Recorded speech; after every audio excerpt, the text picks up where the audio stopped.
Okay. ఈరోజు మనం మాట్లాడబోయే topic వచ్చేసి సాయం. అర్థమైందా? ప్రతి ఒక్కళ్ళు అంటే మనం చిన్నప్పటి నుంచి వింటున్న మాట ఏంది?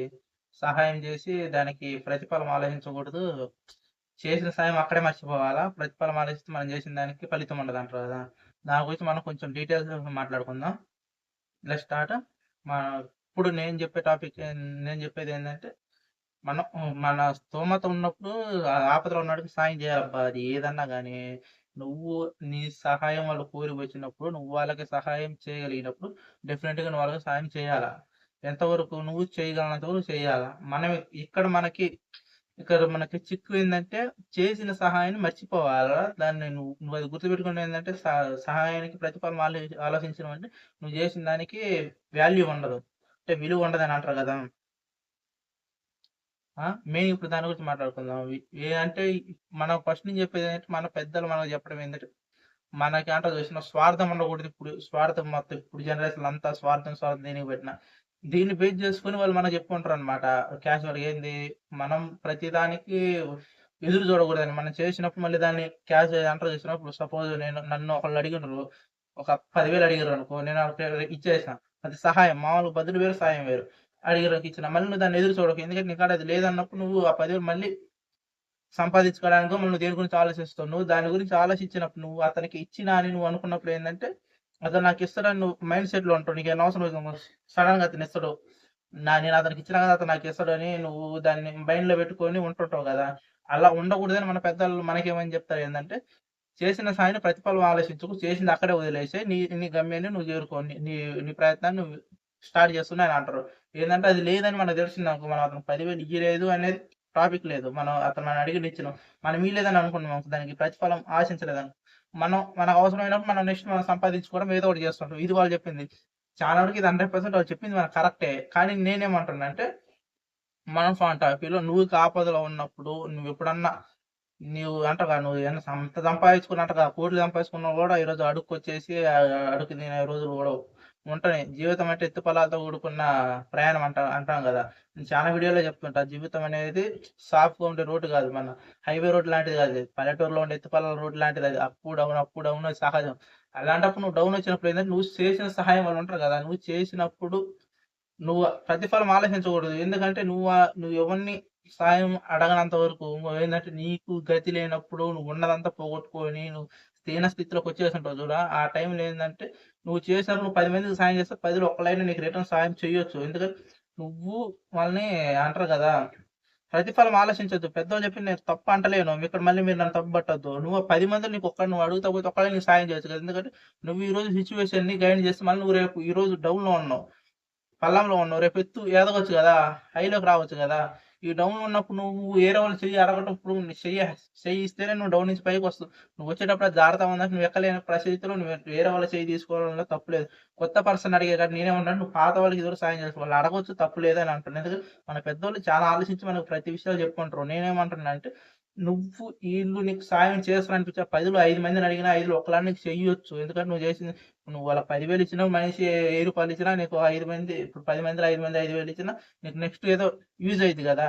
నేను ఆ టైప్‌లో అంటున్నానన్నమాట. నువ్వు ఆలోచించొద్దు. నువ్వు ఒకవేళ నీకు ఆ సిట్యుయేషన్ వచ్చినప్పుడు రెండో చాయిస్ లేకుండా అడగొచ్చు తప్పులేదు. ఎందుకంటే సహాయ సహాయానికి విలువ నువ్వు 10,000 అయినా మొత్తం అని గాదు. 10,000లో రూ. 1000, 2,000 ఇచ్చినా 10 మంది ఇచ్చినా కూడా మళ్ళీ నీకు రిటర్ను నువ్వు అనుకున్నది నువ్వు జేయగలుగుతావు. 100 మనకు ఒక్కొక్క రోజు అంట చూసి ఒక పూట తిండి తినడానికి లేని పరిస్థితులు గూడా ఉంటాయి. అలాంటప్పుడు నీకు రూ. 100 గూడా అవసరమే.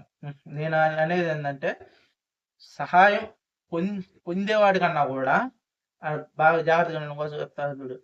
సహాయం చేసేవాడికి గూడా పొందేవాడు ఉంటాడు చూసినవా వాడు చాలా గొప్పవాడు. అర్థమైందా? చేసేవాడు గొప్పవాడే. పొందేవాడు ఇంకా గొప్పవాడు. ఎట్లా చెప్తా చూడు. పొందిందాన్ని గుర్తుపెట్టుకొని నీకు రిటర్న్ ఇచ్చినప్పుడు. ఈ సహాయం పొందిన వాడు ఎప్పుడైతే నిన్ను మర్చిపోతాడో చూసావా? వాడు నువ్వు ఏదైతే చేస్తున్నావో నీ స్థితి మళ్ళీ రేపటికొస్తది అంటారు చూడు. కర్మఫలం అనుభవించాల్సిందే. అదే అందుకే అంటున్నా. చేసేవాడు గొప్పవాడైతే పొందేవాడు అంతకంటే గొప్పవాడు. ఏది నువ్వు చేసే సహాయాన్ని వాడు గుర్తుపెట్టుకున్నంత వరకు. నువ్వు మర్చిపోయినప్పుడు అతను కూడా మర్చిపోయిండనుకో అది అతనికి వాల్యూ ఉండదు. డెఫినిట్‌గా కర్మఫలం అనేది ఉంటది. అది ఎవడైనా అనుభవించాల్సిందే. అంటారు ఎత్తు ఫలాలని వచ్చేది ప్రతి ఒక్కరికి ఎత్తు ఫలాలుంటాయి. నువ్వు ఈరోజు సాయం నువ్వు డౌన్‌లో ఉన్నావు. ఈరోజు హైలో ఉన్నావు. నువ్వు వాడికి సాయం చేసినప్పుడు అదే రేపు నువ్వు హైలోకొచ్చినప్పుడు నీకు వాడు కాబట్టి ఇంకొకడు సహాయం చేస్తాడు. అప్పుడు నువ్వు రేపు హైలోకొచ్చినప్పుడు వాడు డౌన్‌లో ఉంటాడు. అప్పుడు వాడు అతను అంటాం కదా! కర్మఫలం ఎవడన్నా గాని ప్రతి మన లైఫ్ అనేది అంటే చూసినావా హైవే రోడ్ ఏం కాదు. ప్రతి ఒక్కడు ఎత్తు పల్లాలు ఉండాల్సిందే మన పల్లెటూరు రోడ్డులాగా. అలాగే నేనేమంటున్నట్టు ఒకటే డైలాగు ఏంటిది? సహాయం చేసేవాడు గొప్పవాడు. అయితే పొందేవాడు అంతకంటే గొప్పవాడు. ఇప్పుడు నువ్వు చేసిన సహాయం గుర్తుపెట్టుకున్నంత వరకు వాడు ఎప్పుడైతే మర్చిపోతాడో కర్మఫలం డెఫినెట్‌గా అనుభవిస్తాడు. ఇంకోటి నేను చెప్తుందేంటంటే నువ్వు చేసిన సహాయాన్ని పెద్దవాళ్ళు చెప్పినట్టు గుర్తుపెట్టుకోకు. చేసిన దానికి ఫలితం ఆలోచించకు. అర్థమైందా?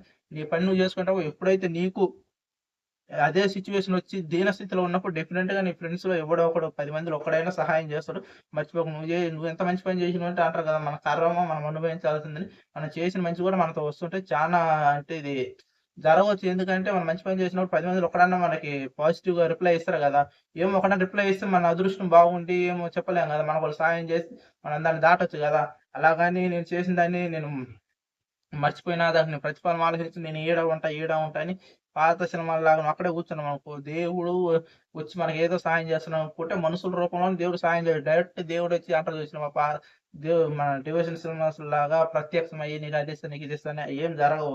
మనిషి ఒకవేళ దేవుడనే ఉంటే ఆయన వస్తే గనక డెఫినిట్‌గా ఇంకో మనిషి రూపంలోనే వస్తాడు. డెఫినిట్‌గా ఇంకో మనిషిని నీకు కళ్ళ ముందే కనిపిస్తుంటారు. నువ్వు చేసినవో లేదో ఒకవేళ మాట వరసకి నువ్వు అడిగినా కూడా తప్పేం లేదు. ఎందుకంటే నువ్వు ఈరోజు ఎదగాలంటే ఎవడో ఒకడు సహాయం చేసినప్పుడు నువ్వు అతని చెయ్యి పట్టుకొని పైకి రావచ్చు.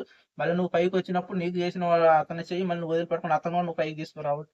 ఇదే నేను ఈరోజు మెయిన్ చెప్పడానికి ఏందంటే, వాళ్ళు పెద్దవాళ్ళు చెప్పింది నేను తప్పు మాట్లాడను. వాళ్ళు 100% కరెక్ట్ చెప్పింది అదే నడవాలా. నీకు అంతగాని నువ్వు దీనస్థితిలో ఉన్నావు డెఫినిట్‌గా వాళ్ళ చెయ్యి తీసుకోవడం ఎలాంటి తప్పు లేదు. ఇప్పుడు నేను చెప్పేది నీకు గాని అర్థం కాకపోయిందా? మళ్ళీ ఫస్ట్ నుంచి వీడియో చూడు. ఎందుకంటే మీకు కొంచెం గజిబిజిగా ఉండుంటది. ఏంది ఇట్లా చెప్తుండు, అట్లా చెప్తుండని. వాడు రైట్ అంటున్నా మళ్ళీ ఇట్లా అంటుండని చెప్పి. ఎందుకంటే ఒకటే కంక్లూజన్ ఇప్పుడు ఒకవేళ అది రాంగ్ అయిందనుకో మన పాత వీడియోస్, ప్రీవియస్ వీడియో చాలా చూడండి. తప్పైతే అది తప్పు. మనం ఇది ఇలా స్టార్ట్ చేసుకోవాలని నేను చెప్తుంటా. ఎందుకంటే ఇదే కరెక్ట్. వాళ్ళు చెప్పింది 100% కరెక్ట్. నేను చెప్పేది ఏంటంటే 100% కరెక్ట్. ఎందుకంటే మనం ఉన్నప్పుడు డెఫినిట్‌గా మనం వేరే వాళ్ళ చెయ్యి ఎవడో ఒకటి పట్టుకొని పైకి రావాల్సిందే. నువ్వు రాలేని స్థితిలో ఉన్నప్పుడు. వచ్చే స్థితిలో ఉన్నప్పుడు ఎవరు చేపట్టుకోకుండా ఒంటరిగా రావచ్చు. అర్థమైందా? ఎవడో ఒకటి సాయం తీసుకోవడం కూడా తప్పు లేదని నేను అంటున్నా.